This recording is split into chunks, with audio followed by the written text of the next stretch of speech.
Oh, what a day! What a lovely day!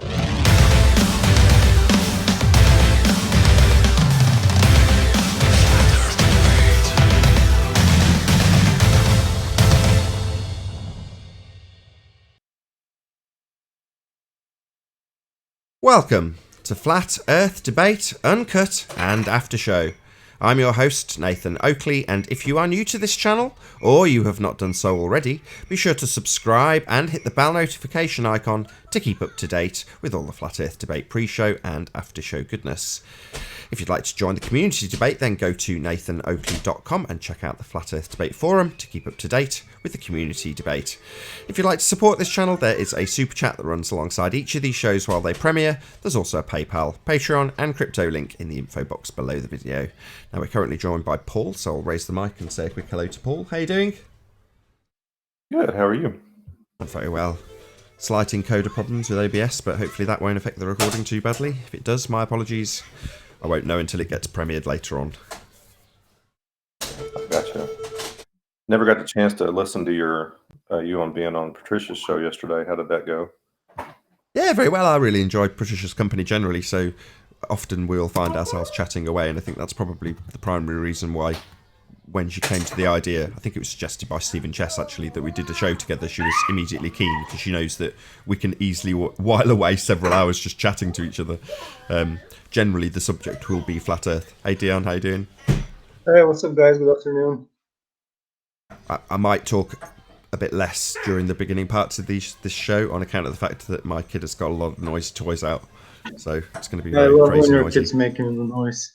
Especially when a globehead is something stupid and she goes like, whoa! It's lovely. Yeah.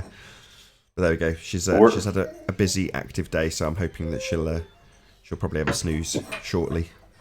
Hi Paul. Hey, how you doing? Oh, fine, good. So I've started the show intentionally with the hope that you would join, Dion. So do you want to tell me what you were going to tell me? Oh yeah. I just saw it because I was still going into it. I'm doing this for like 4 hours now. My eyes are so sore. I just stumbled upon a video earlier about the dome, and a guy was doing an observation about a helium balloon, and then he said that the balloon is actually hitting something, so the increase of altitude stops and then it bursts. And then I went through probably the first 30 videos of balloons, helium balloons going up, and then I found a few of them that have very sensitive air pressure reading gadgets on them. And I was actually watching the numbers for 3 hours, how they change. And then I've noticed that after 91,000 feet, there is something happening with the air pressure. It's starting to spike. It's starting to fluctuate actually.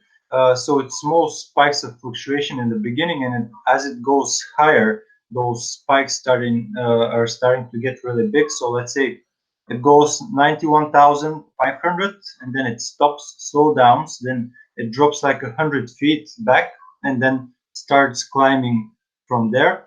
And as the pressure stops rising, all the barometric feet elevations numbers stop or slow down, the sideways motion or the spin of the balloon stays the same.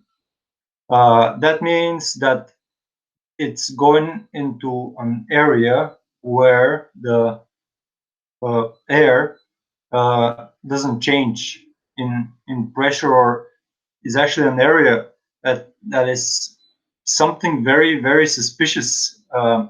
And it starts doing it from 91,000, and as it goes higher and progresses, let's say it gets to 110,000, and then the spikes become insanely huge. It goes like 500 feet down. That's barometric feet indicator, and then from there spikes right back up after a few seconds. And I'm thinking that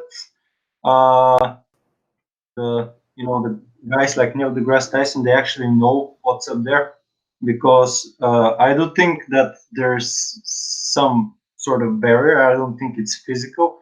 I think it's something to do with something that we don't know what it is, but it's very obvious when you observe the balloon. And then I went back to check out the Felix Baumgartner gym, so I wanted to see their telemetry data. And what I've noticed is that they actually gone to a specific height where all the balloons pop, but they try and keep it sort of not really close to the popping part. And then when the guy jumps out of the capsule, he's accelerating really fast, so it's less dense air up there. But then as he gets to 91,000 feet, uh, he stops accelerating gently before that, so it retains a certain speed. And as he hits 91,000 feet, it suddenly starts to spin wildly, and then you can see the speed starting to decrease exponentially. So I think there's some sort of so then I went and I took a look at this picture. I'm going to share it right now, which made stuff very clear for me. So it's atmosphere Morning. layers images. I think that's the one. Just bear with me a second.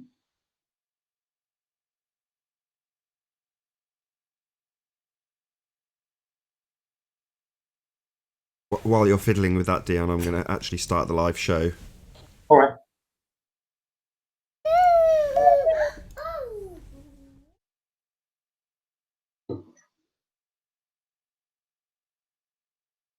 Oh, what a day! What a lovely day!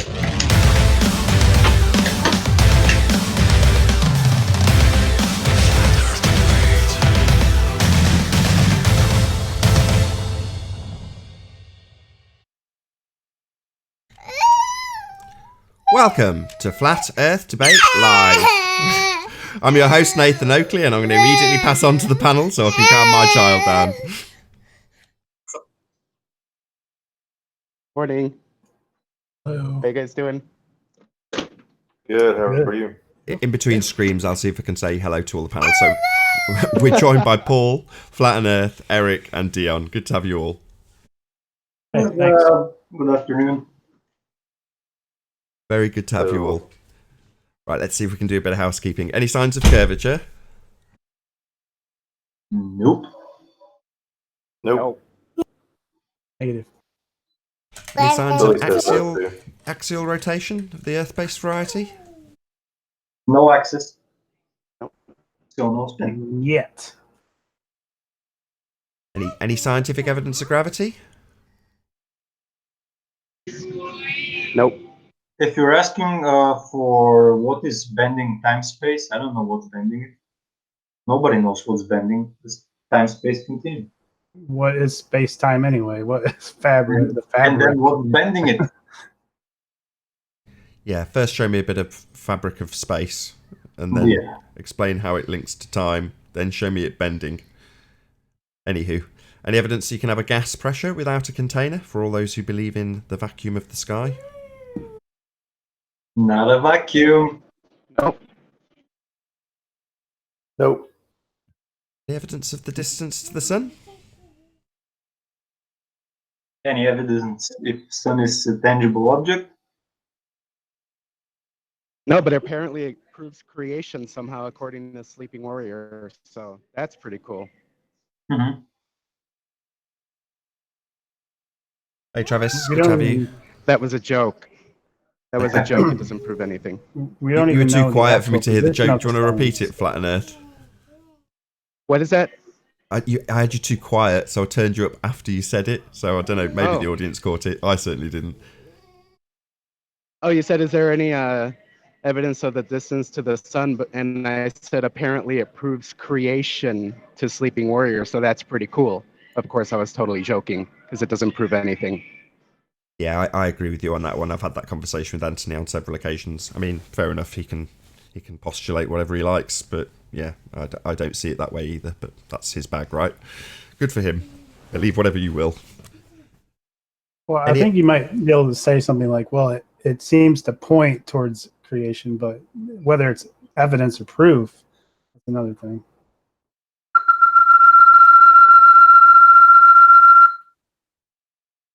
Hello? Well, I think that is the angle he takes, but you shouldn't do that regardless. You shouldn't presuppose any of these kinds of things. Sure. But we can just But I mean, muse yesterday sometimes. he There's nothing was wrong with just musing. being extra religitard, and it was just kind of funny. Fair enough. Is there any evidence of a self-perpetuating molten iron core at the centre of a presupposed spherical Earth? I would have to say no. No. What an utter ton of crap. 8 miles, that's all. Right, the presupposition of Earth radius, the R value. Any evidence of that? Nope. Nope. Well, Travis has dropped. We already had the gravity question, but yeah, that concludes the housekeeping. Thank you very much.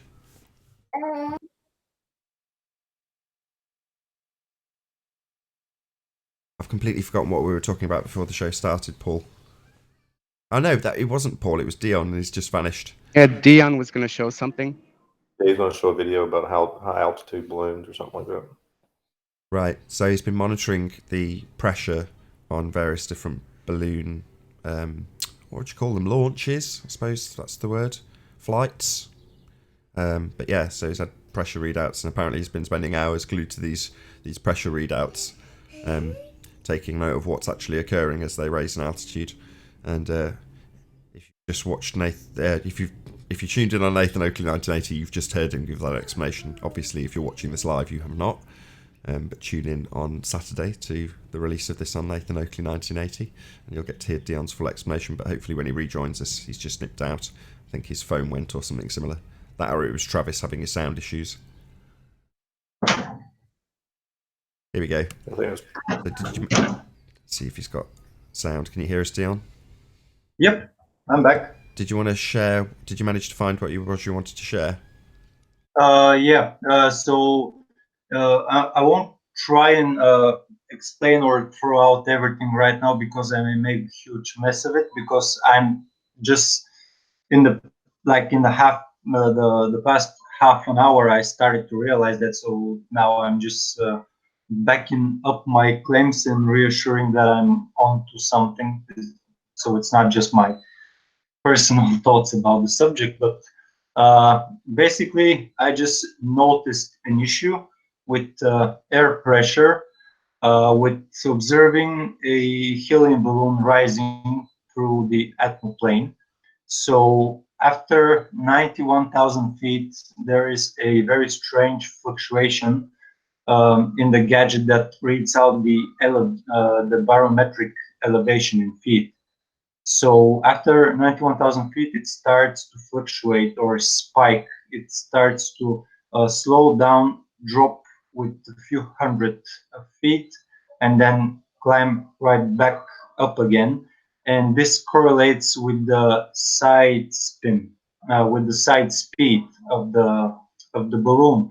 So when the side speed of the balloon, or the air speed, uh, uh, stays the same, it actually, this is where the fluctuation starts, or in the beginning, because the actual balloon is a bit higher than the gadget that it's making the reading.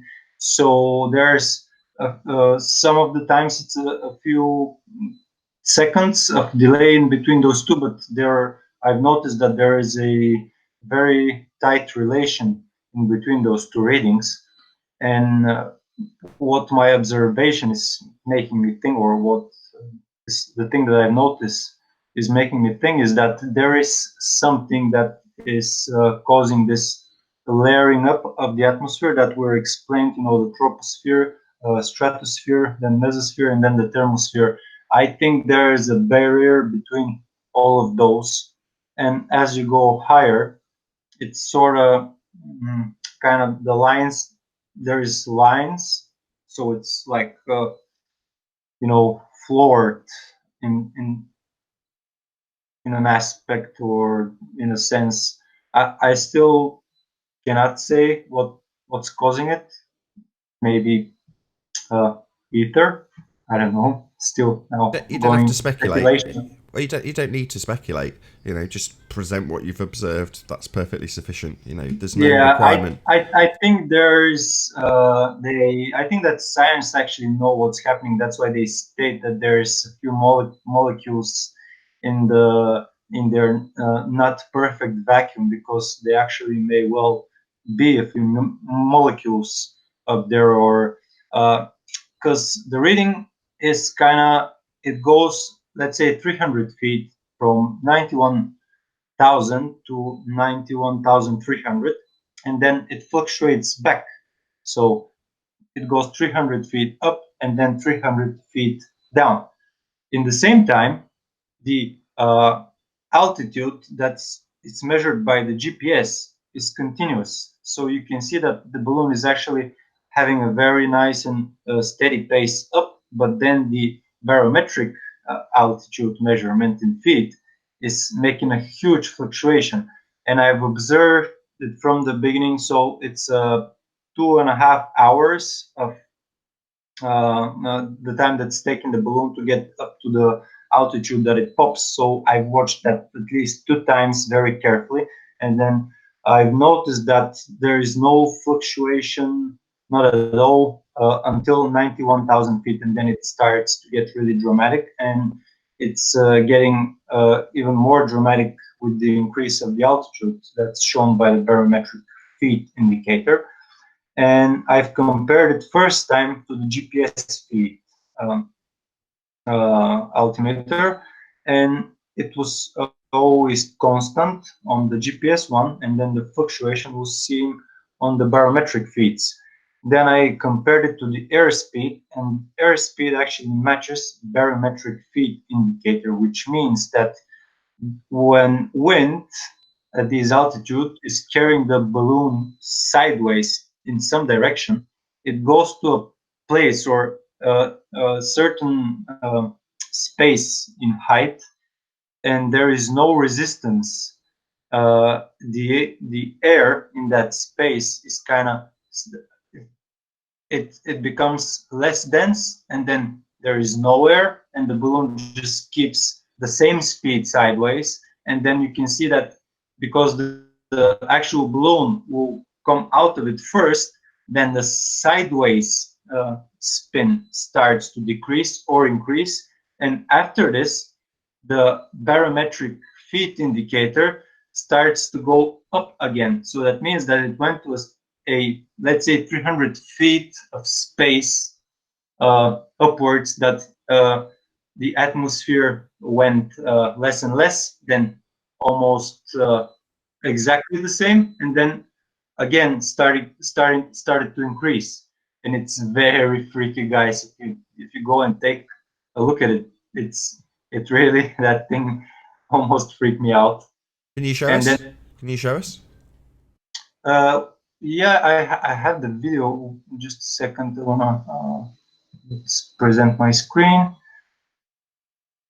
Bear with me. So this one. Can you see it all right? Yeah, don't play, but just like click on various parts of the timeline. Yeah, if you can click on hide, just get rid of that bar, and then Yep. just pick the bits that you want to use. Don't actually play it, if that makes sense. Yeah. So it's right here. This is the first one, 91,086. So from this point on, as you can see, there is time, vertical speed, miles per hour, and then airspeed. Airspeed is the sideways speed of the balloon. And then you have altitude, GPS feet, and then you have altitude barometric feet. So this is the four indications that I'm constantly observing. So how they change in relation to each other. So airspeed starts to level out and stays the same when altitude barometric feet actually starts to go a little bit down. Then it drops a few hundred feet. During that time, airspeed in miles per hour stays exactly the same. Altitude GPS feet indication is climbing up during this whole time, steady pace, not an issue. And then certainly the airspeed starts to increase or decrease depending on the wind that it's going into or the movement of the atmosphere that it's going into. And just slightly after that, the barometric feet indications start to change back to rising up. Did I explain that all right, or just made a mess of it? Yeah, no, I was following you along. So it's very, very, very interesting. And this thing is happening a lot when you get to come on internet, be quick. Above 100,000 feet and 110,000 feet, it's getting wild. It's dropping down sometimes like 300, 400, 500 feet.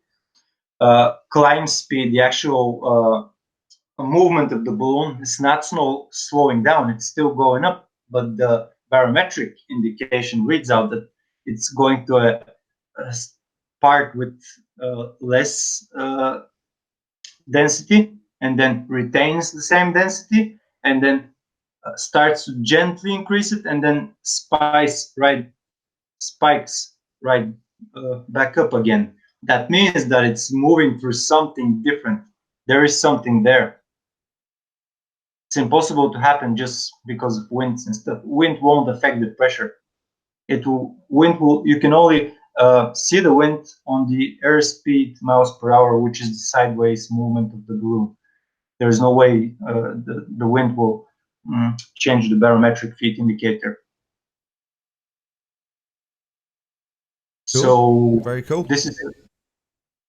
That's something that can be very. I think that if somebody a bit more knowledgeable than me goes into an in-depth analysis of this, we may get something huge from it.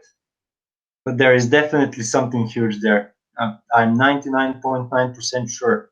I'm very I'm knowledgeable in I'm a skydiver, so I know atmosphere and atmoplane. Sorry, the sphere. I know the atmoplane, climate stuff, and like I'm lacking a few English words right now. I'm sorry, but I'm pretty knowledgeable, so I know that there is something there. And then watching this, I went to Felix Baumgartner's jump, and that's Nathan. Where's Felix? Sorry, just want to show you this. Come on, internet. Be quick.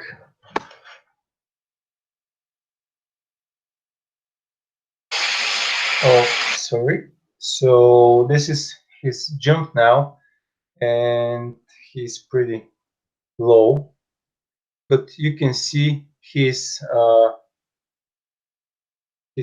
height now is 31 kilometers. So from here on, he's very gently turning because he's causing this with his hands, and then reaching 29 and 28 kilometers in altitude, he starts rapidly spinning. So there was no gentle transition between the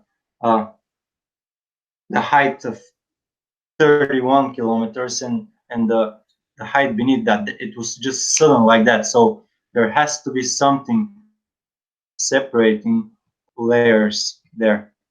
There has to be. I don't think it's a coincidence that they're laid like that. I think they have their own air pressure, each one of them. And I think those lines that are crossing in between them, as you go higher, they get closer and closer to each other until you get only this line. I think it's it's kind of like a spring spongy type of laying out that it's happening as we increase the altitude.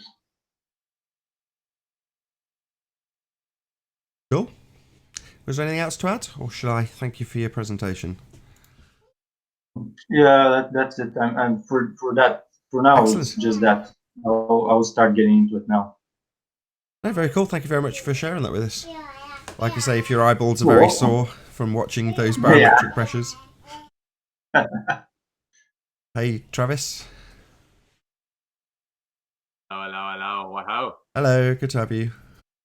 Ay.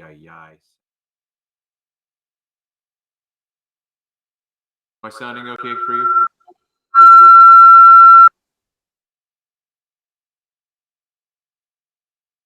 Know what's going That's on with the your echo and audio? reverb. Getting some really loud whistling from you, Travis, but there we go.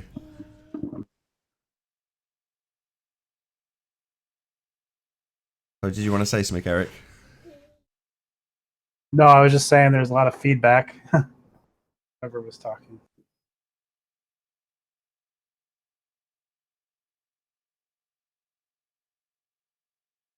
Don't know if Where's anyone Anthony? I don't know. He's messaged me. I think he must be tied up doing something.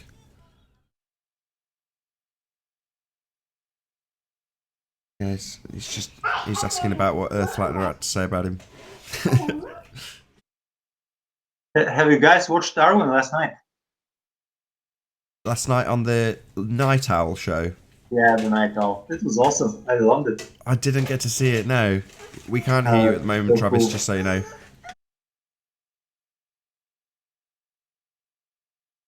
What was the show in essence? Was it the same as the Early Bird, but just late at night?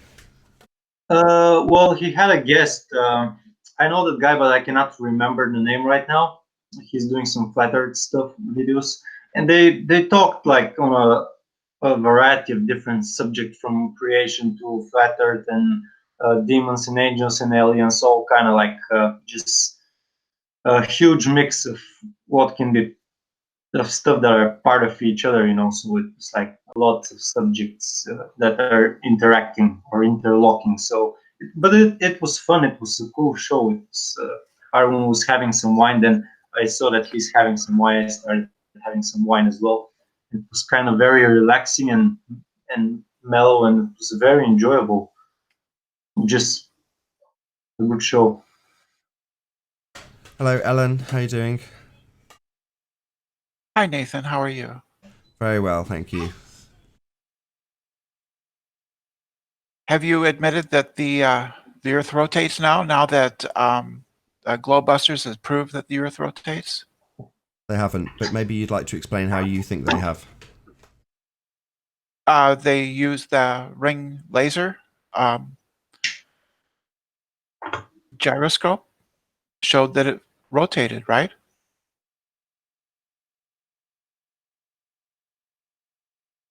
Isn't that correct? What did they use? They used a ring laser gyroscope to prove that the Earth rotates. What gyroscope? Laser gyroscope. Yeah. All that Never stuff heard was of that. taken out of context. And also, No. why haven't hang on? Why haven't the mechanical gyros shown the same thing? There's people Well, they that do. show the mechanical. No, there's people They that have do. done experiments to show that it doesn't. So No, they haven't. They haven't done them properly. Isn't it an optical gyroscope? so It's explain a why. laser gyroscope. It's a laser gyroscope, and it recorded 15 degrees an hour rotation, as predicted by the globe theory. Sorry. So do you want to put it into And then they tried to suppress that because they knew perfectly well that this refuted the flat Earth. Sorry, I'm yet to hear you formulate it into a logical syllogism for me. So can you explain it? How does this prove something? Explain that to me. Oh, it's evidence. Yeah, maybe Right? if you could explain to When me. you have a theory, you conduct experiments, right? No, And no, collect no, evidence. that's wrong. That's you said, how it's right, done. now I'm correcting you. Maybe you'd like to shut up and listen. No, when you have the theory, you conduct experiments. That was your statement. Incorrect. Theories are Oh, that's developed true. from experiments. They are the basis of scientific discovery based on hypothesis-driven experimentation. So theories are the result of experiments, not the other way around. No, you conduct experiments based on those theories in order to test No! that theory. Are you deaf? Yes, you do. Are you deaf? Are you deaf? Did you not just hear what I said? You don't understand. You don't understand the scientific method. You're a complete Yes, moron. I do. Yes, I do. Experiments are conducted based on your theoretical framework in order to test that framework. Wrong. You are an idiot. Experiments are based on hypotheses. They are hypothesis tests. Okay? So, no, they are not based on theories. A scientific theory is based on the results of experiments. You have got it the wrong way round. You are wrong. No, it's a cycle. You repeat over and over again. You repeat. No, conduct you repeat. multiple No, experiments based on wrong theories and again. hypotheses. Why do you keep talking when I can clearly be heard saying no? You are incorrect. The cycle is the systematic experimentation, the systematic testing of a hypothesis. I'm not wrong. I'm correctly identifying the scientific method. You don't know anything. No worries. You're a Okay, complete fine, idiot. fine. Now explain to me how the gyroscope proves what you think it proves. It's designed to stay, within its plane. It has a certain plane of orientation, right? So every airplane has 3 of the laser ring gyroscopes to record pitch, yaw, and roll. Nope. Right? Yeah, Nope. that's how they have 3 of them. Every plane Yeah, has 3 they're of them. mechanical. They record pitch, yaw, and roll. Airplanes do not have optical gyroscopes. Yes, they do. No. What's your evidence for that? No, How do what's you know your that? evidence that they do? You're the one making the claim. No, they're used in there are some, small planes might use mechanical or other hydraulic gyroscopes, but the large planes use these optical ones because they're extremely accurate. They're used in Yeah, airplanes. we heard your assertion the first time. Sorry, Brenda, you've been asked to prove that. We heard your assertion the first time. Reasserting it isn't proving it with a citation now, is it? I don't know if planes do or do not use optical gyros. I have no idea. But feel free to demonstrate that is the case like you are claiming. Who uses optical gyros? Sorry, What are they you're used for making then? that claim. So, do you want to back that claim or should we just ignore it? I don't know if it's the case or not. It may very well be. No. Yeah, they do. Yeah, I heard your assertion the first time, you dumbass. You don't need to just say yes. Yes is not a citation. Shut up. Yes is not a citation, is it, Brenda? Don't act like a child. Don't just say yes when I ask you for a sodding citation. Do you think your word is the citation here? No. So either go and get a citation, don't just say yes, or reassert the same thing again. I don't have to use a citation for a commonly used instrument in the industry. Sorry, it is not commonly understood that they use ring laser gyros. That's why it's been questioned. Yes. Not just yes. do. Are you dumb? Do you think your word stands here, dumbass? It doesn't. That's why it's been challenged. Dion has said, really? Just look it up. Shut up. Google it. Shut up. Dion has What said, are you, a 2-year-old? oh, you just What are can't you, a help yourself, 2-year-old? can you, dumbass? Grow up. Oh, You just don't shut up understand while I'm science, talking. You don't understand the Shut scientific method. your You don't understand stupid anything. mouth. I am in the middle of a sentence. So Dion has challenged what you have asserted, and all you have done is reassert it and then say yes when you've been asked for a citation by Dion. Now, either we can move past your hand wave dismissal and your yes, that is the case, or you can go and get a bloody citation. Which one do you want to do?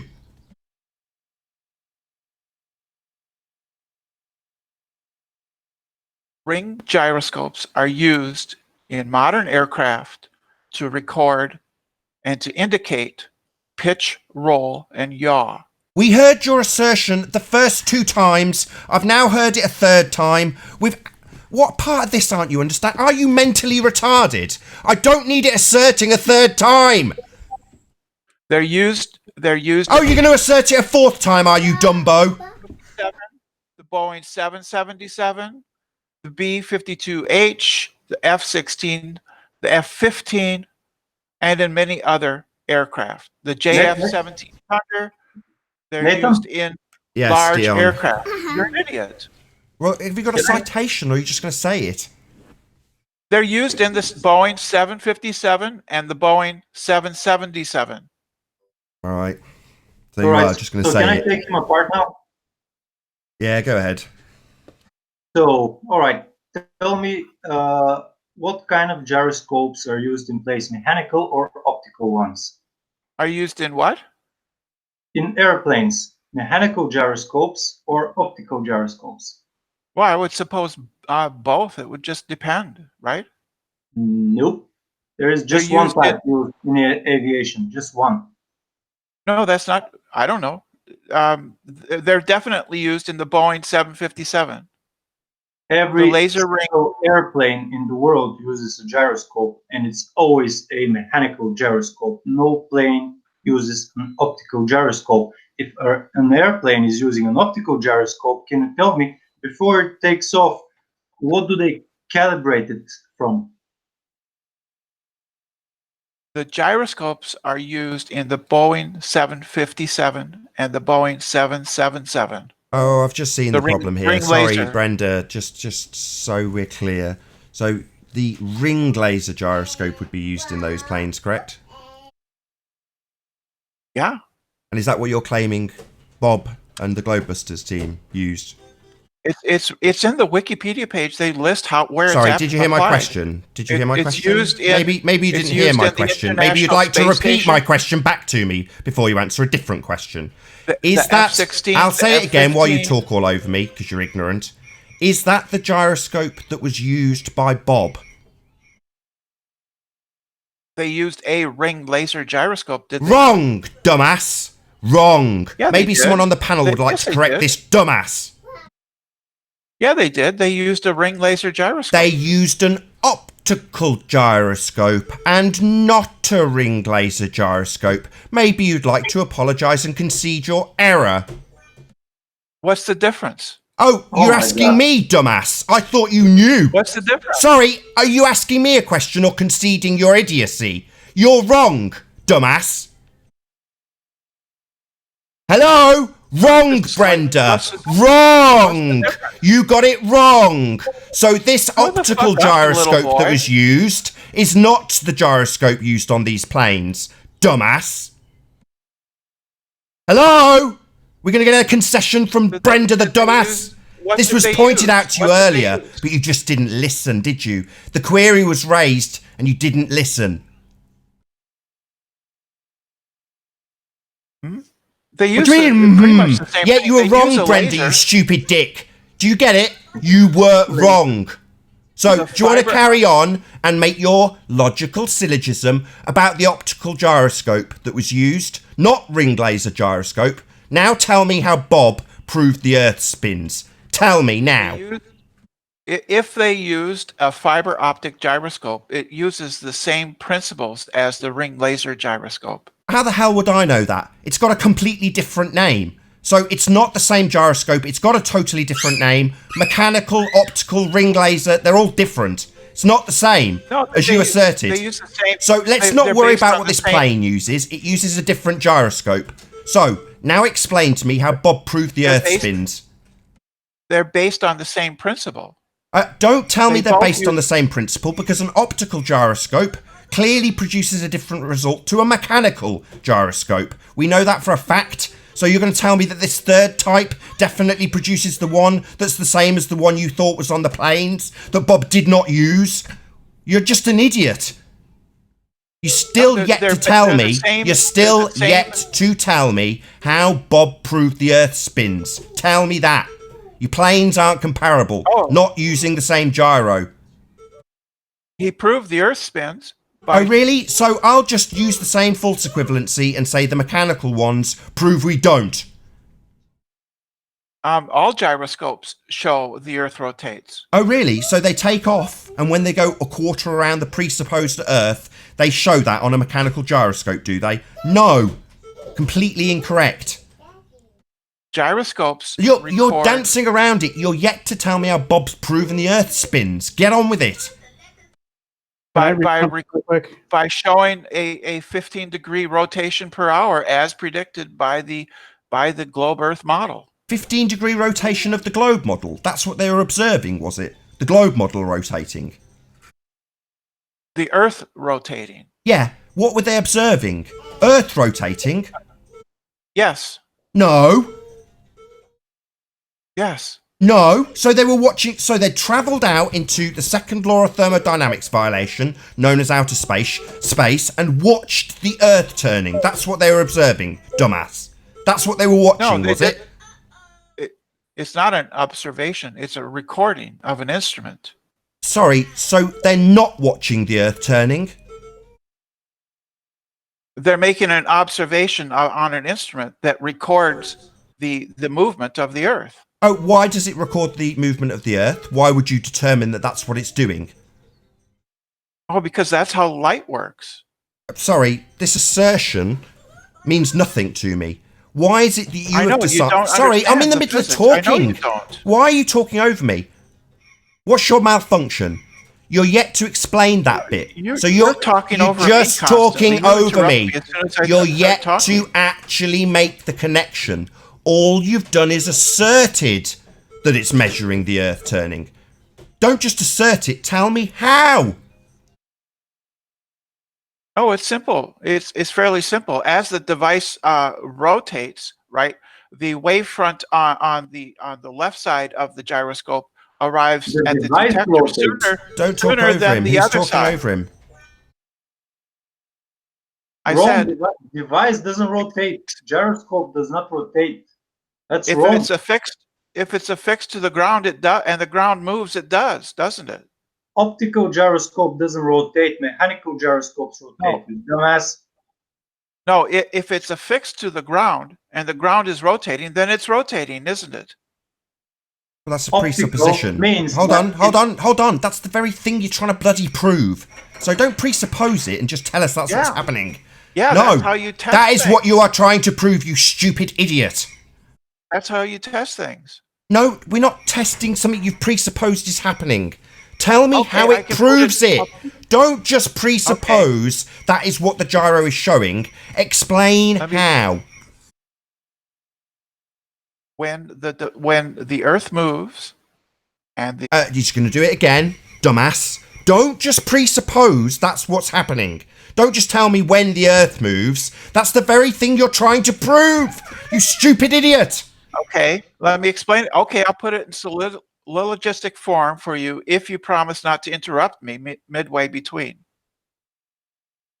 If the Earth is stationary, the ring laser will record no movement. The ring laser recorded movement, therefore the Earth is not stationary. That is a formal logical fallacy. If P then Q, Q therefore not P. Yeah, that is a logical fallacy, you stupid dick. All you've done is formulated and affirming the consequent. That's all you've done. You're stupid as the rest of them. That's not scientific evidence. It's not proof the Earth spins. It's proof you can formulate a logical fallacy. You stupid, total retard. That was not affirming the consequent. That was negating the consequent. That was modus tollens, not modus ponens. Oh, right. So you know the logical fallacy when it's not Q. Well done. If P... Yeah, you don't need to explain the fact that you've given me a logical fallacy instead of proof. I understand it. The fact that you've substituted Q for not Q doesn't change it's a logical fallacy. The fact that you reversed what you're trying to prove in your presupposition, a bloody globe Earth, the only alternative to this logical fallacy, doesn't change the fact that not Q, flat Earth, is still a logical fallacy, you stupid moron. Let me explain it. You don't need to explain it, I've just picked it apart. I listened. You formulated a logical fallacy, you stupid dick. Nathan, can I take over? If P, then Q, not Q, therefore not P. Yeah, still a logical fallacy, you stupid idiot. Yeah? The fact that you're begging the question in the only alternative to this logical fallacy is a bloody outrage. So if not flat, what, the only alternative being what, a banana? Oh, let me guess. The only alternative here is a sphere. Let me, if P, then Q. Oh, shut up. I don't need you to tell me what a logical fallacy is. I know. You don't know anything. No, you don't. Oh, really? You don't know nothing, even though I told you it's a logical fallacy. Yeah? This is not scientific evidence that the Earth spins, is it? Explain it to you. If P, then Q, not Q, therefore not P. If the Earth is stationary, the ring laser... I heard it! Is this like the stupid shit you asserted earlier? You're just going to reassert it 5 more times? Yes. I get it. It's a logical fallacy. No need to reassert the fallacy 5 more bloody times. Modus Nathan, can I tollens take is over? not fallacious. Modus Shut your tollens stupid is mouth. not fallacious. Brenda, you're an idiot. Is this scientific evidence that the Earth spins, or is it a logical fallacy? It's scientific evidence, yes. Oh, really? Scientific evidence, you say? So, you've got an observed phenomena of what? If the Earth is stationary, the ring laser... You think if the Earth is stationary is an observed phenomena? If nothing's happening, that's a phenomena, is it, you stupid dick? How are you going to vary if the Earth is stationary, you utter buffoon? If the Earth is stationary... Yeah, he's going to repeat it 5 more times just to piss me right off. Not like my blood temperature's not boiling enough already. You don't need to repeat if the Earth is stationary. If you understood what science was, you'd understand that that's your independent variable. If the Earth is stationary, you're going to vary that, are you, stupid dick? No, this is modus tollens. No, we're asking for scientific evidence. That's what we're asking for. You said yes. I asked you for your independent variable. You answered if the Earth is stationary. You're a retard. Yes, I know, because you're just spurging out. You're just spurging out. Nathan, can I take over and go back to gyroscopes? So the formal position is, if the Earth is stationary, the ring laser will not record movement. It did record movement, therefore the Earth is not stationary. Hey, And have that's you modus actually, ring tollens. laser, not That's a ring modus laser. tollens. It's not modus Just a tollens. logical fallacy. It is a Total formally bollocks. valid and sound argument. Oh, really? So it's scientific evidence, because that's empirical. This is just a logical fallacy. Nathan, can I take Empiricism is over? not logically fallacious. Sorry, so it's scientific evidence. It's empirical, is it? Yes, it's evidence. It's evidence. Sorry, yes. is it scientific evidence, you stupid deaf dick? Yes. So Yes, it's give evidence me, based on a model, a based on a hypothesis. theoretical model. Not on a that theoretical model. That's not science. That's pseudoscience. Models No, aren't modeling- science, you modeling stupid is- idiot. Modeling is scientific. No, it is not. Modelling is not adherence to the scientific method. Absolutely not. How dare you declare that models are science? Models are declared science by pseudoscientists that can't adhere to this method, that can't Models prove are cause. scientific. That's Are you how- just going to that's- talk all over me, you asshole? That's all you've got, interruptions and declarations that observation based on phenomena not adhering to the scientific method is actually science, that models are science. You're just a wanker. What I said is formally, logically valid. No, it bloody isn't. If I experience the turn of a gyro, then the bloody Earth is spinning, is not logically sound. It certainly isn't scientific evidence, even though you're just telling us that it is scientific evidence and then telling me it's logically sound. Which one is it then? Logically sound or scientifically valid?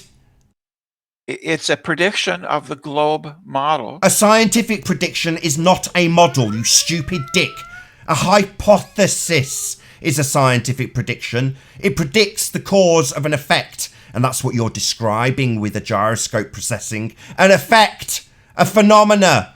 Yeah, and a phenomena doesn't take place on a man-made gyroscope. If it's science, it takes place in the physical and natural world, like the Earth turning, right? The thing you initially asserted was the phenomena they were observing. Then you decided to say that that wasn't the phenomena, it's actually a gyro turning. A man-made device, not a naturally occurring phenomena, but some bloody machine that you're watching, and then extrapolating out logical reason. Not science, you stupid dick. Not Science. If it was science, you'd have a valid hypothesis, a scientific prediction that you can go forth and validate or invalidate using systematic experimentation. Then, once you've got an outcome that can be validated multiple times, the repeating step, then you can go forward to formulate a theory, a scientific theory based on the systematic experimentation. Sod all to do with models and everything to do with natural phenomena occurring in the physical world. Sod all to do with models, Brenda. Don't know anything.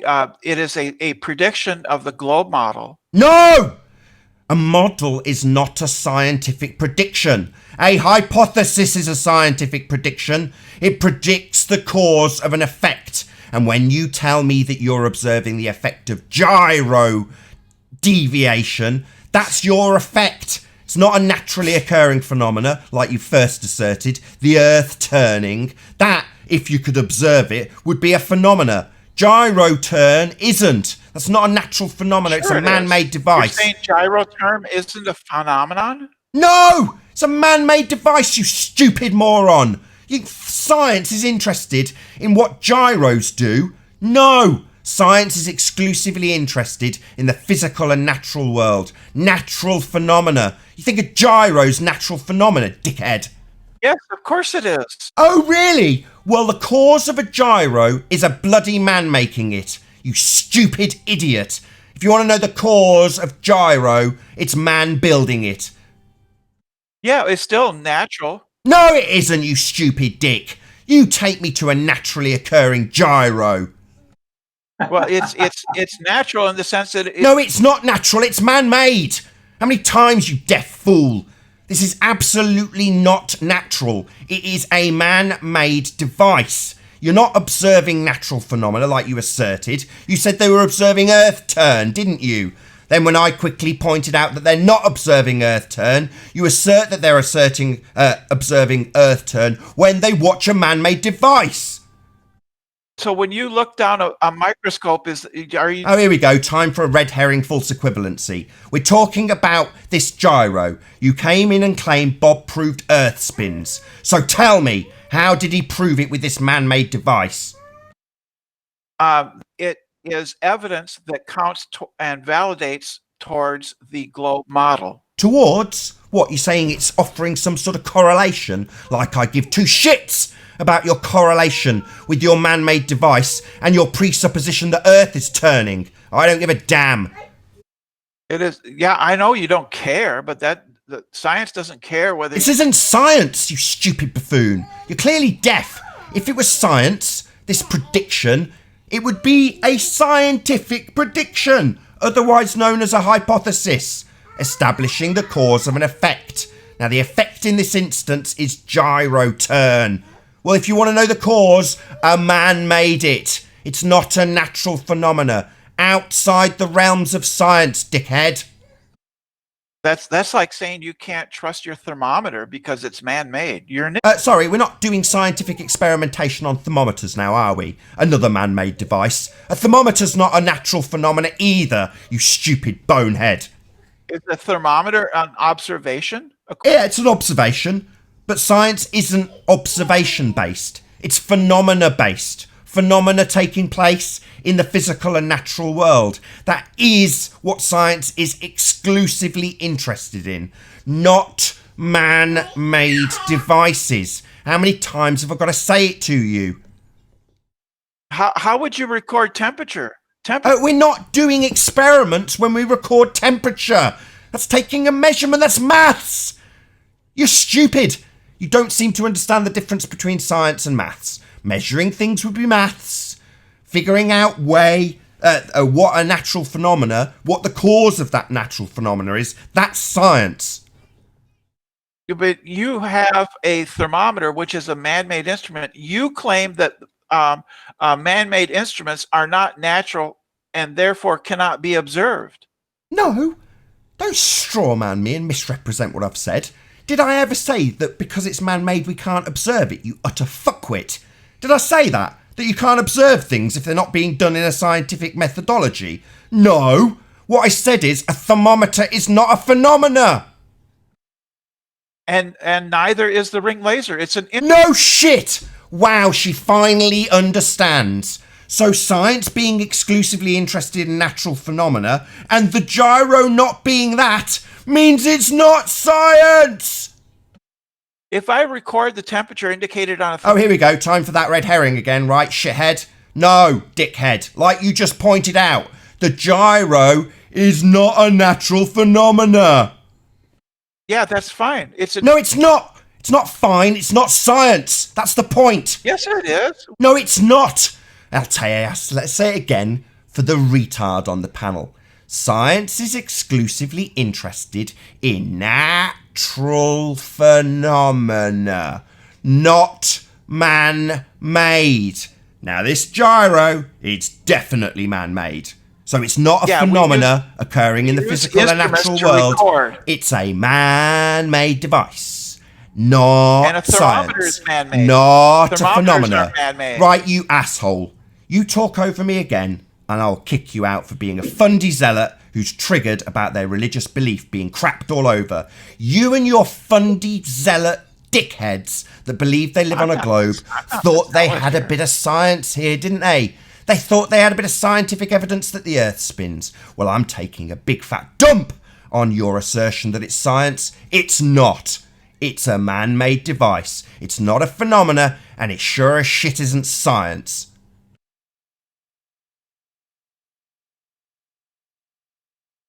Can I take over? Go ahead, Dion. Okay, so optical gyroscope doesn't shoot lasers anywhere.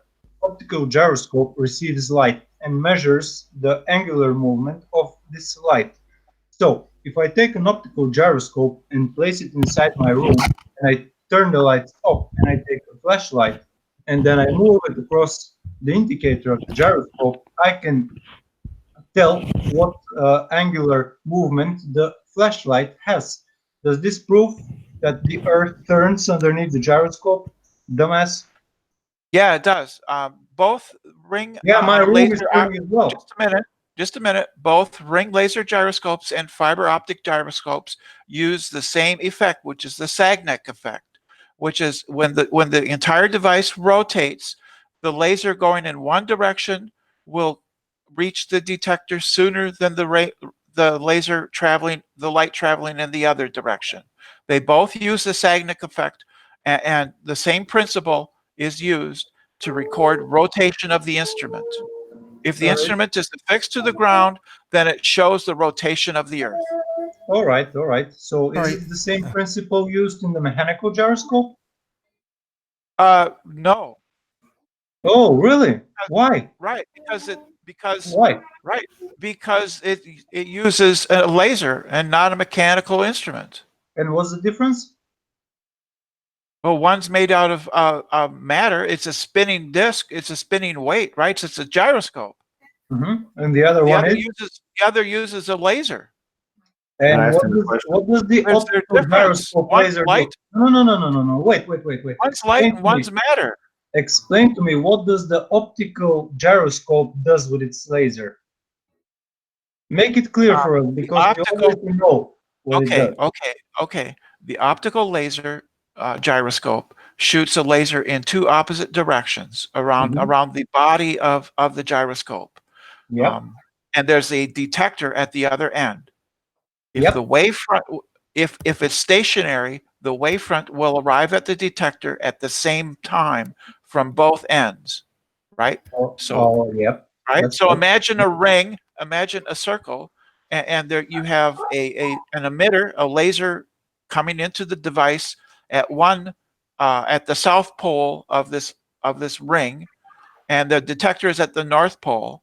It goes in both directions, left and right, and if it's stationary, they will meet at the detector at the same moment in time. If, however, the device itself, the entire device is rotating, then the one, let's say it's rotating to the right, then the laser coming from that direction will hit the detector sooner than the one coming from the left. Therefore, it records rotation in the plane of the instrument. And that's why they have three of them, to record pitch, yaw, and roll in, like, say, the Boeing aircraft. All right, so now can you tell me which type of gyroscope did you just explain? A laser ring gyroscope or an optical gyroscope?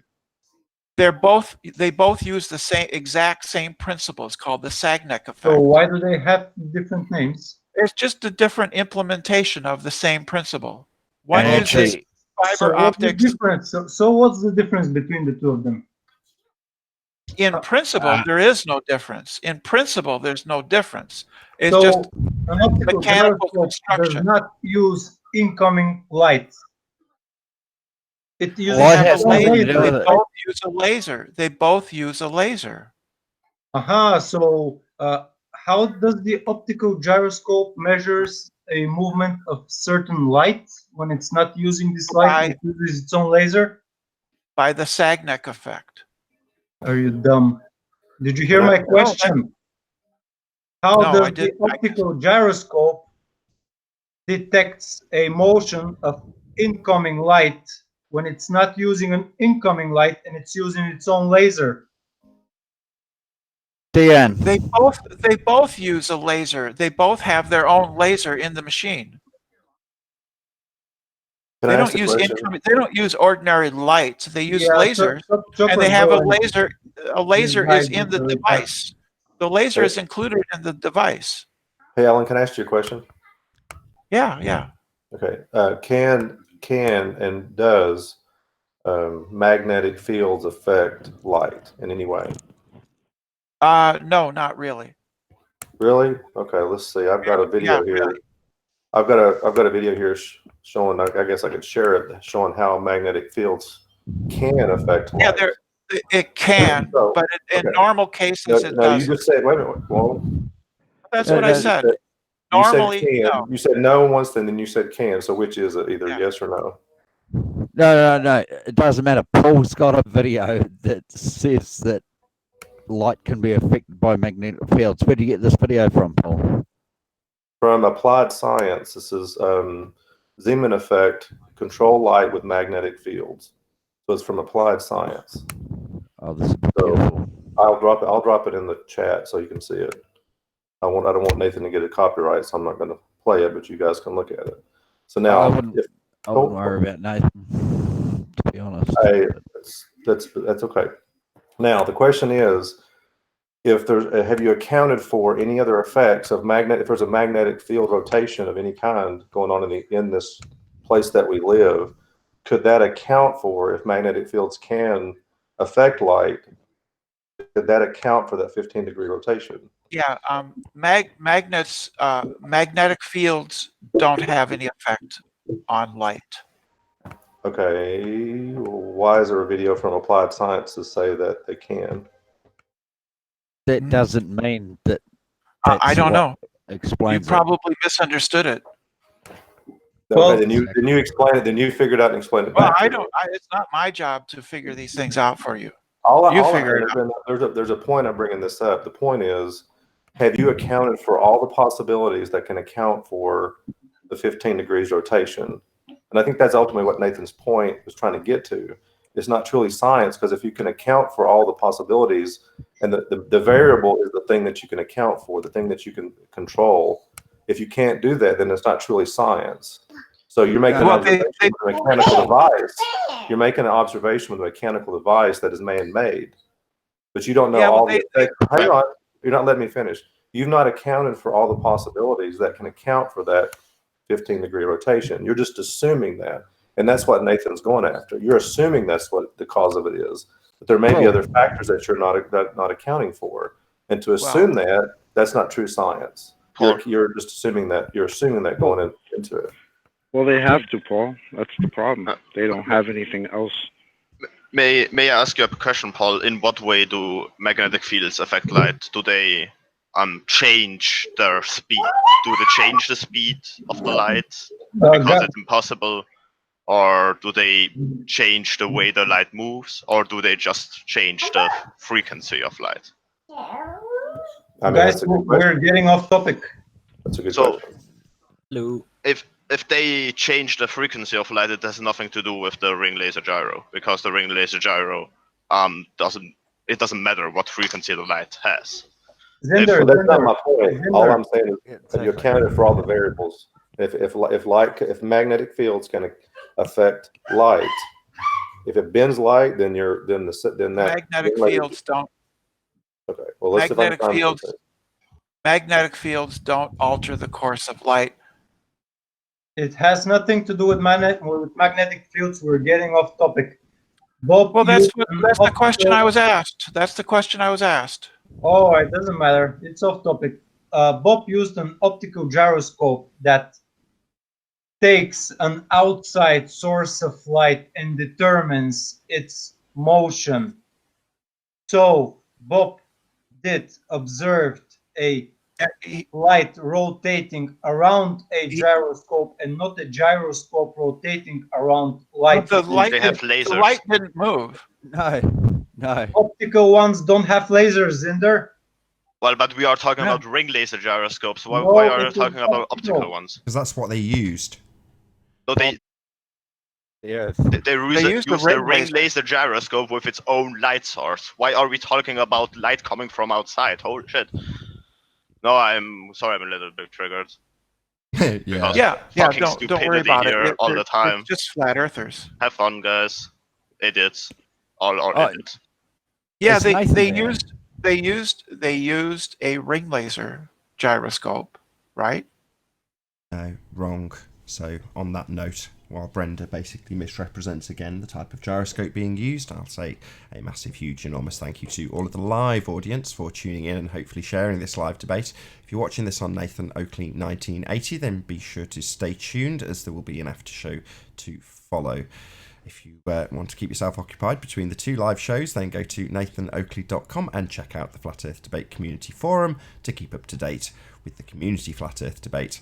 I've been Nathan Oakley, and I'll see you all in the next video. Oh, what a day! What a lovely day!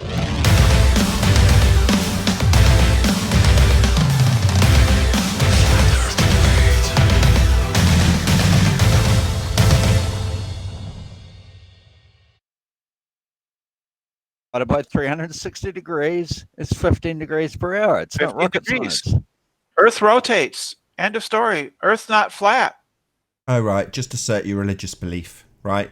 So you've got people on the panel pointing out to you, Brenda, that there's absolutely no way you can isolate all of the variables. So if you're going to isolate the variables and then say with an independent variable that you have in fact isolated the cause of the effect, then I'll accept it as scientific evidence. But until that time, all you've got is formal logical fallacies and presuppositions that Earth is turning. And you think by declaring it at the end that that's going to actually wash. No, that's just you asserting your religious belief in this shit. That's all you've got. Non-stop assertion of your religious belief. Just useless garbage, basically, Brenda. It ticks me off no end that all you can do is assert your constant garbage. But there we go, that's life, isn't it? So, yeah, Brenda's just a dick. Dick? Yeah, that's Nathan Rumpusing. No, Yeah, that is. it's his show. I just Oh, dropped so the what? link. That doesn't mean you can be a dick. Excuse Yeah, me, I Brenda. Yeah, this isn't No, it doesn't science. mean that. Your gyro proves nothing. Yeah? Yeah, Doesn't prove- it proved the rotation of the Earth. What, when you presuppose it and presuppose that the effect of a mechanical gyroscope, a man-made device, is your presupposition? No, that doesn't prove No, a damn thing. there's no presupposition. Yeah, the presupposition is the religious belief that you just declared. Earth is turning, right? That's your assertion, you stupid idiot. I didn't assert it. Yeah, you did. You just asserted it like a fundy zealot. The Earth is turning. It's not flat. That's what you just asserted. You bloody fundy. You don't even know when you're doing it. I asserted that the Earth is stationary and used modus tollens, not modus ponens. Oh, God. Going through your stupid logical fallacies and your presuppositions that the affirming the consequent formal logical fallacy, if the Earth is a ball, then we will see 15-degree rotation on a gyroscope. We see 15-degree gyroscope rotation, therefore the Earth is a ball. By substituting Earth being a ball with Earth not being flat doesn't change the logical fallacy. That's not what I said. I said if the Earth is stationary. Yeah, I've just said that, you stupid dick. Substituting one for the other in the negative instead of the affirmative does not change the logical fallacy. Not only that, you've got to strap on an extra logical fallacy, a false equivalency, because when you say not flat, the only alternative you're going to present is ball, isn't it? I'm open to suggestions. What else could it be other than... Oh, the Earth's a dick. The Earth's a giant dick, Brenda. Yeah? If we see 15-degree rotation on a gyroscope, then the Earth is a dick. The Earth is a dick because we see 15-degree gyroscope rotation. Okay, I can formulate logical fallacy too. And if you want to say not flat, I'll say dick. Okay? That's great. Yeah, great, because it's the exact same logical fallacy you've used. So I'll say the Earth is a dick. If I see a 15-degree rotation on a gyroscope, I do see 15-degree deviation on a gyroscope, therefore the Earth is a dick. It's the only model that works, Brenda. That is a logical fallacy, Nathan. Yeah, no shit. You replace that logical fallacy with not flat. You don't give the alternative, but you will eventually get to the point where you say the only alternative is ball. Well, I'm just robbing that from you and saying the only alternative is dick. I'm open to suggestions. Yeah, I bet you're open. Well, you're open to the suggestion that not flat in your logical fallacy means the Earth's a dick. I didn't assume the Earth was a ball or a dick. I said... Yeah, well, I am doing it for you in my logical fallacy that I'll formulate for you and say if 15-degree rotation, then Earth a dick. Earth a dick because 15-degree rotation. That's your logical fallacy for a ball. You think you're being clever by talking over me continually after just accusing me of rumpusing. Well, I don't even know what rumpusing means. Well, you said it. So, if you don't know what it means, why did you just tell the rest of the panel that I was rumpusing while some stupid dick from New Zealand talked all over me constantly? And then I kicked him out to stop it happening because none of the panel could hear me. Right. So the syllogism that I'm using is if the Earth is stationary, the ring laser will not record movement. Yeah, I know how you formulated it. This is the 4th time you've done it. And I've said... when you formulate the logical fallacy, if P not Q, then you still have to add on an extra logical fallacy, a false equivalency that you need to strap on your presupposition that the only alternative is a bloody ball. How many times have I got to say it? I've replaced your non-assertion that the Earth is a ball, yeah, with Earth being a dick, but you still reassert it. Everyone's laughing at you, but you still say it again. If the Earth is a dick, it's rotating. Yeah, if the Earth is a rotating dick. That's right, Brenda. It's about as logical as the deduction you've come to. If the Earth is a rotating dick. Well done for making my point. Thank you. It's amusing, but sad. I didn't assume anything about the shape of the Earth. I assumed something about whether or not it was stationary. Really? So when you said, if it's moving... when referring to the ground that's moving beneath the optical gyroscope. When you said if it's moving, you weren't presupposing movement. You utter fucking idiot. You don't even know when you're presupposing it. I catch it. I listened while you were talking to Deanne. I almost interrupted. I didn't. I just kept it. So that when you said you weren't presupposing anything, like the complete fucking idiot that you are, I point out that when you say if the Earth is moving, yeah, that's when you presuppose it. I catch it. Don't we just naturally observe that the Earth is stationary? What are you talking about? You said if the Earth is moving. If it's moving, that's what you said. If the axis is moving. In other words, if the Earth is moving beneath the gyro. You said it when you were talking to Dion. It didn't slip me by. Your presupposition that the cause is the Earth turning underneath the gyro. Then you had a few people pointing out that there's other variables. Now you're going to talk all over me. So yeah, other people then pointed out that other variables could be taken into consideration. But you only take your presupposition that it's the Earth moving under the gyro. That's the only consideration. That is the presumed cause. As you asserted, they're observing Earth turn. You've already fucking decided what they're observing in this man-made device, haven't you, Brenda?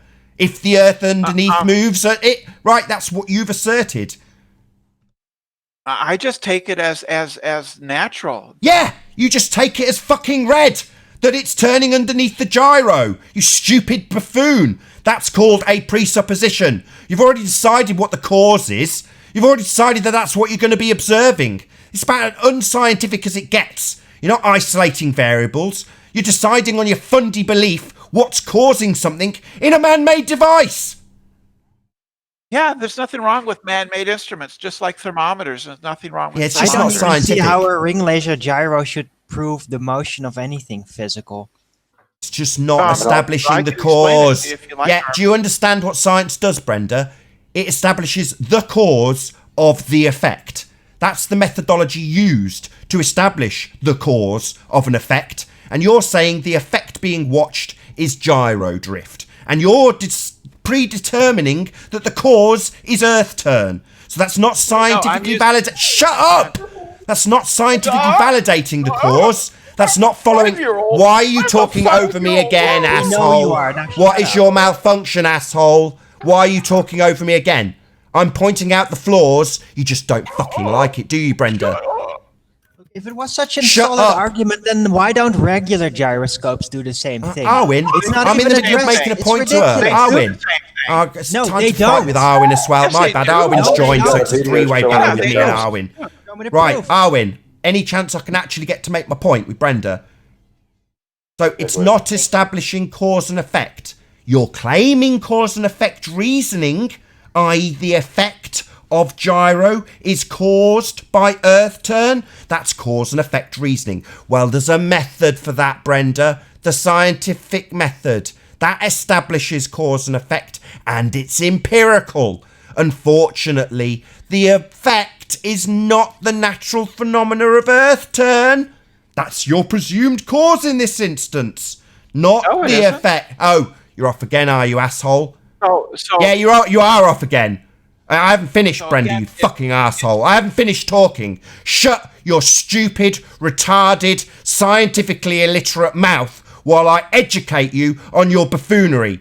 This is don't know not... anything about Shut that. You up! don't know anything. How many times, You you don't know stupid anything. asshole? I'm You're talking, completely not wrong. you. Right, I'm not going You to don't raise my know voice to you science, again. you don't know If you logic, talk you over don't me know again, anything. I will kick you out. Shut your stupid You're mouth. just a complete fool and a Get the clown. fuck out of my hangout, you stupid bitch. You're a bunny Get the with fuck a out. duck face. Okay. Get out of my hangout. You're just nothing but a scientifically illiterate fundy.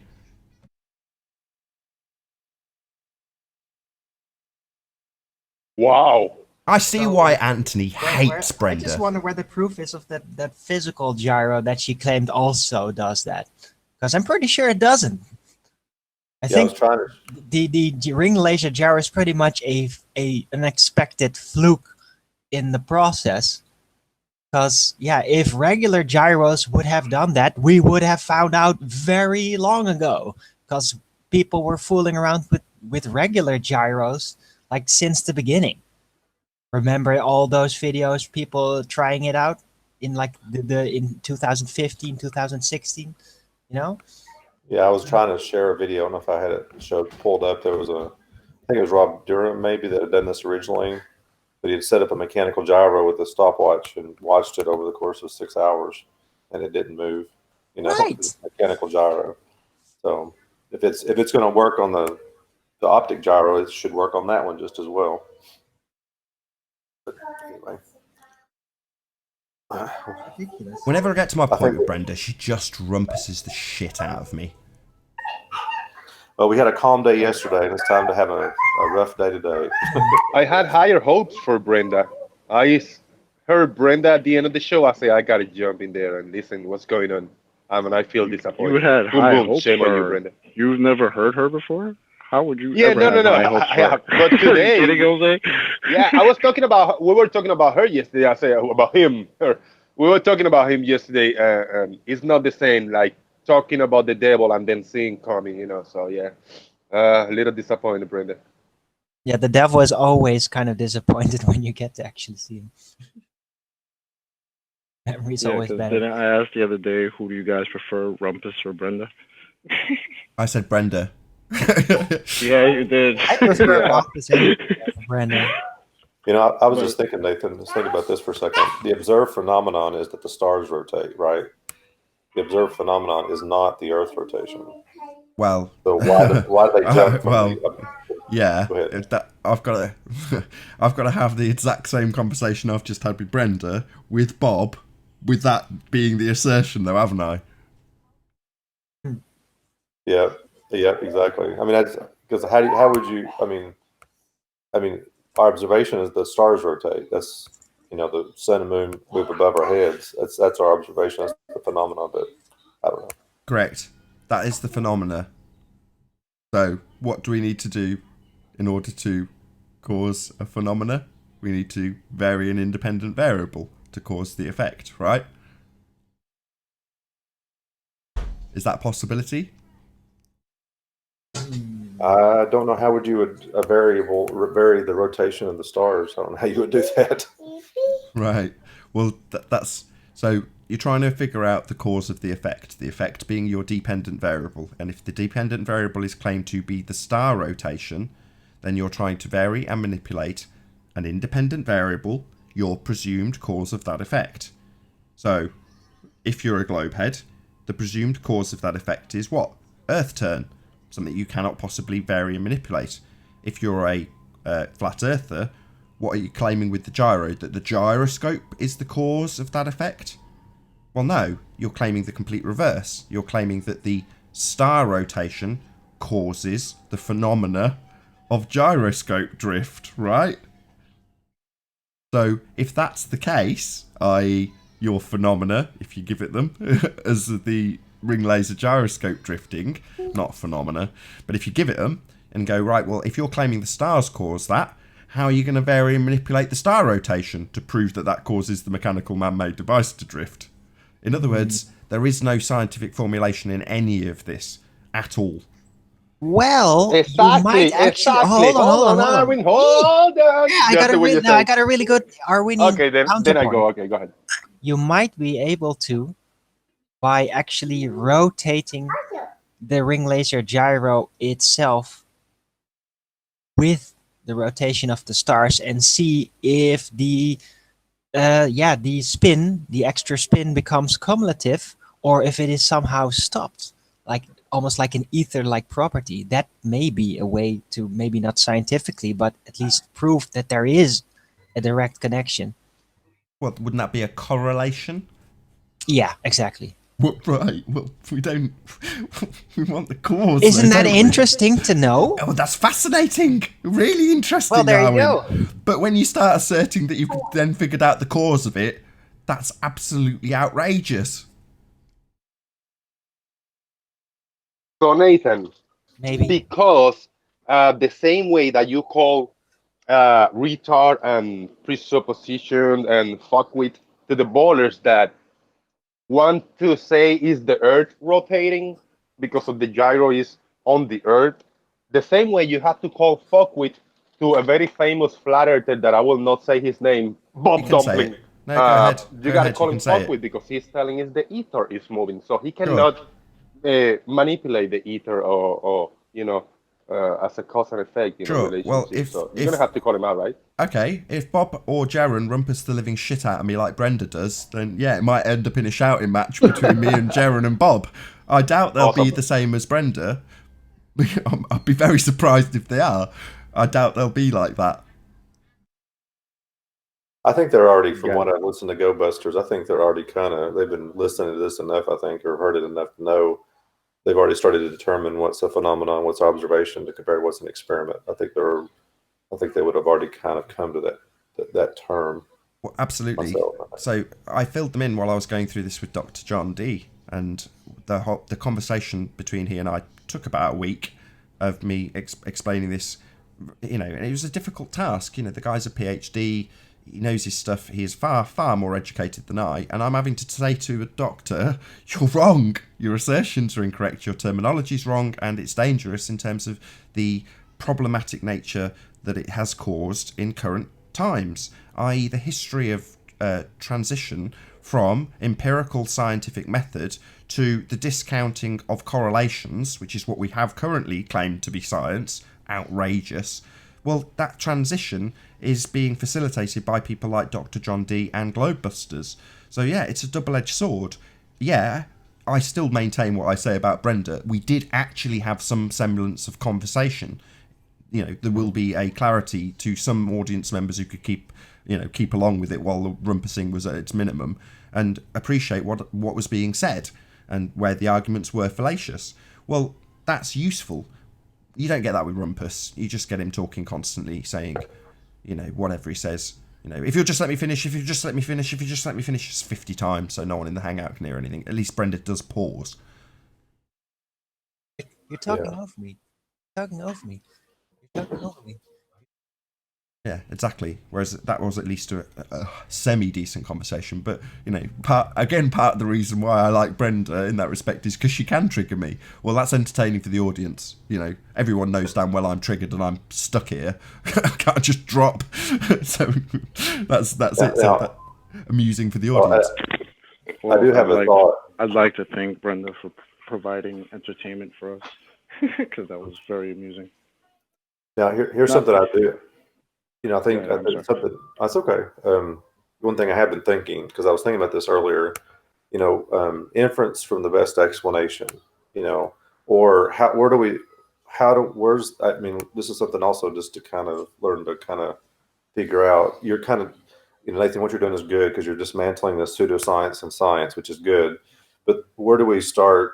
Where does it start to say, this is the best explanation? How do you start to parse that out in this process? Like, not stepping down the road into pseudoscience, or trying to be in true. Mommy, Daddy. Lily's saying hi, Mommy, Daddy. Well, you understand what I'm asking is like, where do we start that process of like, what Dan, or was it Dan? I can't mispronounce your name. What he was doing, like, what would be the best explanation for the observation? Where do we start that process, or does that never enter into the process? Yeah, absolutely. Logical. There's nothing wrong with logic and reason. Anthony says there is. I disagree with him. But that isn't what's being claimed. What's being claimed by the opposition is science, and I think the reason for that is clear. Science is taught to you as an empirical method at school, so you understand from an early age that it proves things. That's the impression you're given. This will be proof of something. So all you have to do is then assert the magic word of science after observation-based extrapolation or logical deduction, and people implicitly understand or think they understand that something has been proven. Well, this is science, therefore proof. Well, no, unfortunately not.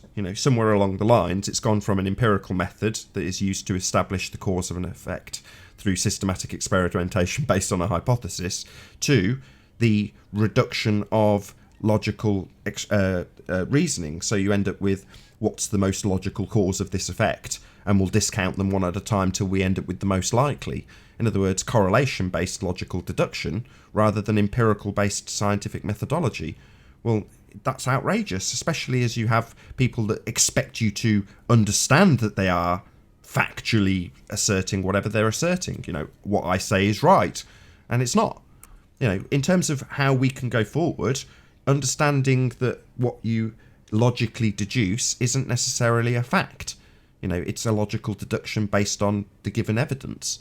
But to assert that that's scientific proof of something, as Brenda absolutely did, and all of the globeheads currently think they have with this ring laser gyro, or fibre optic gyro, let's get it right.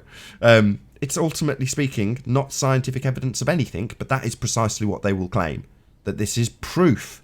Well, if you're going to claim science and proof, then you better damn well have gone through the empirical method to have proven it. And if you haven't, then it's just pseudoscience, especially when you claim it's science, because it isn't. So in a hopefully the same system will gonna be used for Flat Earth, the opposite way, because Flat Earth takes all the science presented so far for hundreds or thousands of years or whatever you want to call it, whatever the ballers call science, and you guys dismantle it certain way, and you guys peer review it here in this panel. Hold on, don't interrupt me, please. This panel peer review the science, dismantle it, and tell us if it's right or wrong, if it's pseudoscience, whatever. Now we'll expect to do the same. Hopefully, sooner than later, Flat Earth start presenting anything science, anything scientific. So the ballers start peer reviewing it and telling you if you're right or wrong. That was all I wanted to say. Sure, but we're not saying we've got science, Jose. So we aren't the ones going around saying this is scientifically valid. You know, Brenda did that today. You won't have heard me at any stage in that discussion saying I have scientific proof of something. But Brenda absolutely So I agree. will. Yeah, I agree. So it's the people who are claiming science that are the charlatans. Because by definition, if they haven't followed that methodology, it is pseudoscience that they are practitioners of. And to claim they have proof of something and we should accept what they say as the practitioner of pseudoscience, even after multitudes of logical reasoning and deduction and elimination of correlation. That doesn't give you proof. But that's what they claim. So that's what we'll take apart. Doesn't mean I have to come up with science to make my assertions.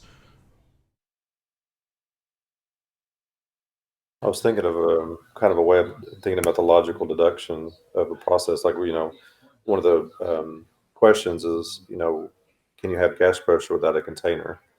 Well, if you have gas pressure, there's an inference that there's a container. Now, we can question and argue what the container is because we don't know, but that inference from our observation and even using some level of experimentation can show that you can't have gas without a container. But I guess that's the logical inference. Is that kind of the way we should do it? Is that my thinking process in that? Well, yeah, it would be a logical inference, but for the fact that it's a natural law. So, it's something we observe in nature always. So it's, yeah, it is a good example, but for the fact that it is just a natural law anyway. So it's a far stronger assertion than to say that we've taken a logical inference. No, space is actually a violation of a natural law. My point today was that I've seen something, or I've noticed something that may produce some evidence, not scientific but observable evidence that can be put into this science method and be tested. No, science is only interested in naturally occurring phenomena. So something has to be happening first and foremost. So certain things can be classed as phenomena. The star rotation, you could class that as a phenomena.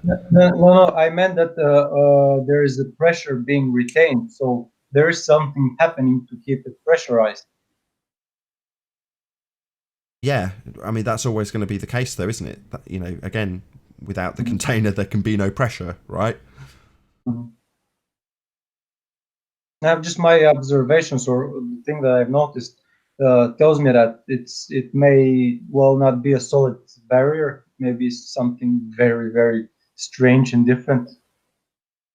Absolutely. That's why I make no assertions that there is a dome.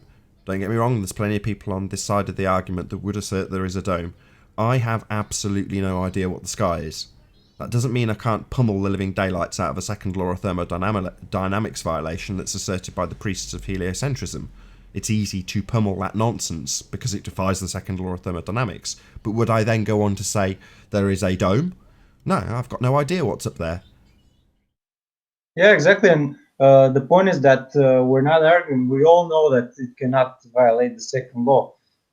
There is no possibility of there being a vacuum up there. It's just we're maybe one step closer to actually start to observe what is happening, let's say, or what is the cause of this pressure, or what is this certain type of barrier that can make it possible.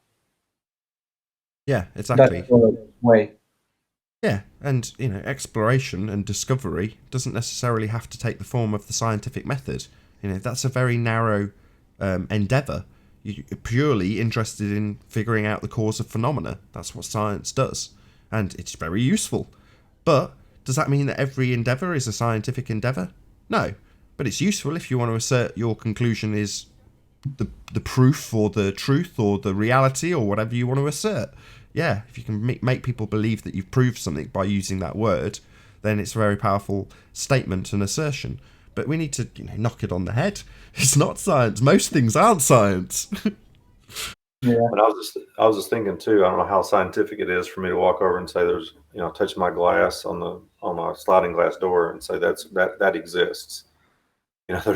That's just my experience has told me that that's true, you know.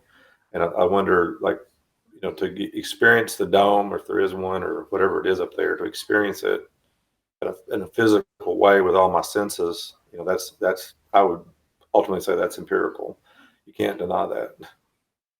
And I would agree. This picture on screen is Mackord Lighthouse, 31 miles distance. There it is, and we can see it.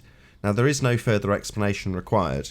Now, if you have a reification model and you believe you live on a sphere and geometrically this lighthouse isn't physically there, it's not possible to see it, then you have to describe that lighthouse being there as a phenomena. Suddenly it's something that requires an explanation because it shouldn't be there. It's like, well, why shouldn't it be there? Well, because of the assertion of the model.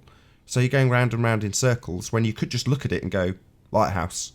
No explanation required because it's not a phenomena. It's just a lighthouse, concrete noun. So when people are like, where's your proof? Well, it's all around you. The Earth is obviously and observably flat. Even the heliocentric priests will declare it as such. But ultimately speaking, when you have something like this, well, that's a phenomena. No, it isn't. It's a lighthouse. I see the lighthouse missing a lot of land in the bottom, huh? What's your point, Jose? That is missing a lot of land in the bottom. If I should see it, I should see the whole thing. We do see it. I don't see the bottom. Sorry. Look, Jose, that lighthouse isn't actually there. I know you want to go back to 18-month-old arguments, and that's fine. So the lighthouse isn't there on a globe. You can't see it. I see it. It's just missing. I know we see it. Yeah, that's our point. So I'll say it again. In your world of sphere, you cannot see that lighthouse. It is not there. And in the world of flat Earth, you should see the bottom of the lighthouse. Yeah, you're ignoring me again. Back onto that 18-month-old straw man that we've already taken a dump on. Repeats are on Nathan Oakley channel if you want to see this taken to pieces again. It's already been taken to pieces. No worries, Jose. The lighthouse is not there if you reify a model of a sphere. It cannot be seen. There is a 160-foot wall in the way. That's a fact. It isn't really there. The fact that we can see it needs explanation. That's my point. According to Globehead Zealots, it's a hologram. It's not really there, even though we can see it and photograph it. Now, my point is that as a flat earther, I say lighthouse, or in this instance, north end of the Isle of Man, just some land I can see. For a globehead, it isn't really there. It's a slightly looming non-standard refraction hyena holographic projection of the north end of the Isle of Man. Now that load of old bollocks is completely superseded when I say I can see it. It is there, and that's a fact, because there it is. But you, globehead, can't actually see it and think it isn't there. And therefore, because you think you can't see it, you need to go on and give it an explanation for why you can see it. That's my point, Jose. I appreciate your point. Now my point is, I see it because it's there. But in a flat Earth, I should see it all the way down to the Sorry, you don't see it, you dumb fuck. Are you deaf, Jose? Yeah? Are you deaf? Dumb fuck. You don't see it on the globe. Why did you just say you did? Cognitive dissonance, maybe? I'll repeat it again for the maybe. dumb fuck known as Jose. Listen up, dumb fuck. No, let me talk. Okay, yeah, you listen up, dumb fuck. Don't just assert you can see it and then start telling me about what we see on the flat Earth maybe at the I'll bottom. be able to talk a minute after Yeah. You just didn't understand, Jose, because you asserted you can see it. Yeah, we know you can fucking see it. It's on a photograph. But you can't see it, Johnny Globehead. It's not there. Yeah, I know this is a bit of a problem. It took about 6 months of us getting it through to other dumbasses like Alex. It's not really there, Jose. So why would you assert that you can see it? Because you can't. It's not really there. There's a wall in the way. So why would you then assert and have to have me talk over you and point out how wrong you are that you can see it? Why are you telling me you can see it? You can't. There's a wall in the way. Can you let me finish my point so you can tell me how much wrong I am after I'm done with 1 minute on my point? Yeah, you said you can see it. And I've already corrected you twice. So do you want to tell me again that you, the globehead, can see this lighthouse? Tell me again that you can see it. Yeah, I gotta get to the end of my point. What, that you can see it? No, I gotta talk about the bottom of the lighthouse. Well, I'm not talking about the bottom, I'm talking about the lighthouse. Okay, go ahead. Obfuscate the point, and don't let me talk about the missing bottom of the lighthouse. Excuse me? What do you mean obfuscate the point? My point was that this lighthouse is a slightly looming non-standard refraction hyena hologram, otherwise known as a phenomena. Something that's there that should not be there. A phenomena. Something that would require science being applied to it. An effect. A phenomena. It's not a phenomena. We just see it. It's just there. Like this land on screen. It's not in my imagination. It's not looming. It's not in need of science. We just see it. You don't see it, Jose. What about the bottom of this land? Because this is literally about 100 feet high from 34 miles away. You're going to tell me we can't see the bottom of that? Well, in the bottom of the lighthouse is a slightly compressed, narrowing viewing angle of the dirty air angle of bullshit viewing that is narrowing in your angle of view. That's why you disappear in the bottom of the lighthouse. You're really in full troll mode today, brother. Asshole. The lighthouse isn't there. You still haven't addressed it. You're telling me I'm obfuscating. So, Jose, the lighthouse cannot be seen if you live on a sphere. So do you want to explain to me? You're going to talk over me. I'm not allowed to get to the end of my sentence, am I, asshole? Projecting your shit all over me. You talk 10 minutes. Yeah. Project your shit all over me, Jose, asshole. The lighthouse, not the land. The lighthouse. I want to know why this land... I'm talking about the land. Yeah, the land. This land. On screen right now. Should I pause it? Yeah, you want to talk about land, not lighthouses. Go back to the lighthouse. Yeah, you want to talk about land. In the flat earth. Yeah, you want to talk about land. So now I've got land on screen that you definitely cannot... Asshole, why are you talking over me? You're doing a Brenda. When in Rome, right? Be like the assholes that are around you, right, Jose? Yeah, this land isn't really there. You want to explain that to me? Because that's my point. It's not really there for you, therefore needs science. I just see it. No science needed. Concrete noun, land. For you, natural phenomena. Why is it a phenomena? Because you believe there's a wall block in the view, even though we can see it. It's looming. Rumpus is on it. Rumpus is 2% almost done. Yeah, looming. Yeah. A phenomena. Are we getting there slowly, are we, Jose? Yeah, looming would be a phenomena. Bollocks, mate. It's just land. We just see it. We've got photos of it on multiple days in different conditions. Just land that we see. You call it a phenomena. Well, phenomena requires science. Cause and effect reasoning. Establishing the cause of that phenomena.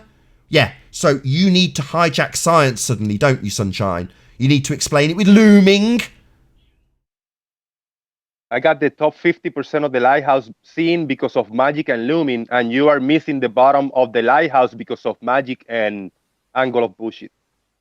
What the fuck are you talking about? We see the fucking lighthouse. Hello? We see the lighthouse. It's there. It's not in my imagination, Jose. Yeah?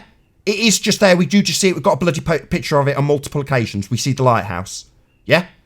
We see it, boy, because of magic. Yeah, in the globe, we see it because of magic. You're missing. Yeah, no shit. In your globe, you see it because of magic. No, we just see it. We just open our eyes, look at it, and there it is, and we see it. No magic needed, dickhead. You need magic because you think it's a phenomena. That's the point I made and you disagreed with and went on to some shitty straw man, some 18-month-old straw man. Yeah, the lighthouse isn't really there, according to your globe model. But you need magic to make it there when it's not there. Well, I don't need any of that crap. I just see the lighthouse. There it is. Lighthouse. Concrete noun. You need magic because you're a fantasist with a fundy belief in a model making things that we actually do see not be there and need magic to make them be there when they're there anyway. It's only but for the fact that you've got a reification fallacy of a model blocking it that you have to perform magic on it. I just see it. Simple. There it is. Lighthouse. You Oh, well, we don't really see it. It's actually blocked by an Earth curve we don't see. It's actually being loomed with magic. That's why we see it when we don't see it. Oh, can't I just say I see it? No! You must understand that it's not really there. What a load of bollocks. It's just a bloody lighthouse. Flat Earth proof that requires magic to believe you're on a bloody globe. You give me magic to explain the bottom of the lighthouse missing. Boom. No! I've got demonstrations done by you that explain why the bottom's missing, Jose. So I don't need fucking magic. It's not a fucking magic trick to make the bottom of stuff disappear. I can do it with a camera and a flat floor. You can do it with a camera and a flat floor. It is not magic. Slightly looming non-standard refraction hyena holograms because of a reified model, that's magic. Lowering a camera to reduce the angle, that's not magic. Just optics. Don't let yourself get triggered by me, Nathan. Come on. Yeah, because you're an asshole. Host beat today. Jose yesterday, host beat today. Come on. Yep. Hey, Rebel. You are being kind of a smart ass. So. Yeah, Brenda's come in and Jose's when taken a few Rome is tips. considered. I know how I can trigger him, so let's trigger the shit out of him with an 18-month-old argument. I'm sorry, Jose guys. isn't- I missed what you were talking about. Jose is in total Jesuit gangster mode today. Did you guys already finish the discussion about gyroscopes? Please talk about it. Go ahead. No, I don't know if you talked about it some more after official show. Yeah, a little. I basically stepped in to point out, yeah, it's very nice, but physical-based gyroscopes don't do that. Then Exactly. Brenda just said, no, they do, without backing that up at all. And then she got kicked out for rumpusing. And then we talked about how it doesn't. Okay. And What how is the that's difference and demonstrated. how accurate Because are the Brenda has difference on the 3 gyroscopes? responses. And with that, I'm going to say a huge, massive, enormous thank you to all of the audience in the Nathan Oakley 1980 premiering stream for tuning in and hopefully sharing this debate. Also, a massive thank you to all of the debating panel for making this after show possible. If you need something to keep you amused after the show has ended, then go to nathanoakley.com and check out the Flat Earth Debate Forum to keep up to date with the community Flat Earth debate. I've been Nathan Oakley, and I'll see you all in the next video. Oh, what a day! What a lovely day!